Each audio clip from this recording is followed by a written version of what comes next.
Your essays make it clear that you've always known you were going to be successful. One of the stories that you've told, not only in interviews, but in the book, is when you walked past first class. And then you promptly fixed it and ended up in a first class seat on one of your later flights. What would you consider was your actual first big break? I was on a show called Girls Behaving Badly, so that was kind of a break. I mean, it wasn't like big money, but I was on TV and I was on a show that was fun, and it was 4 other girls with me, and we laughed a lot, and we had a great time, and I was being paid to be funny. Right. So I loved that. And then after that, I think I had a couple development deals where they give you like $100,000 and they're going to develop a TV show. And so I got a couple of those deals, but that wasn't like a huge break. That was like potentially could be something, and then potentially falls apart. And then I think Chelsea Lately came around right after. Girls Behaving Badly led to, then I did my Horizontal Life. And then I did a show called The Chelsea Handler Show on E! That was only 1 season. And they said, we love you. This show isn't working. We'd like to put you on a late night show. So Chelsea Lately and then my second book kind of came out at the same time.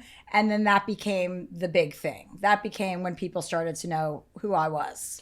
And Chelsea Lately, I will say this just because I have to. There's never been a dog that I've seen that I wanted to pet more than Chunk. Oh, have you seen Doug, my new dog? He's more pettable than Chunk even. Is he? Because I grew up with shepherds, and Chunk just gave that shepherd, and he would just casually walk behind you on set, and I was like, I wanted to be there. That's what I want. I want a set dog like that. Chunk was such a stud.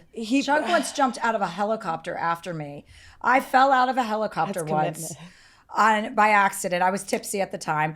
Was it on the ground? No, it was over the Hudson River, thankfully. So I fell into the actual Hudson River. God. And guess what? I was making a joke to my boyfriend at the time, and I stepped out of the helicopter and I made this big gesture and slipped, fell off the helicopter in a pea coat and knee-high leather boots. It was Thanksgiving weekend. I fell into the Hudson River.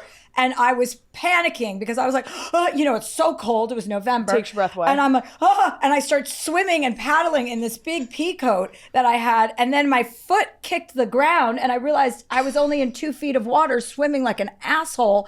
And then I look up and Chunk jumps out of the helicopter after me into the Hudson River. That's true love. I mean, when he did that, I was like, I'm going to marry a dog.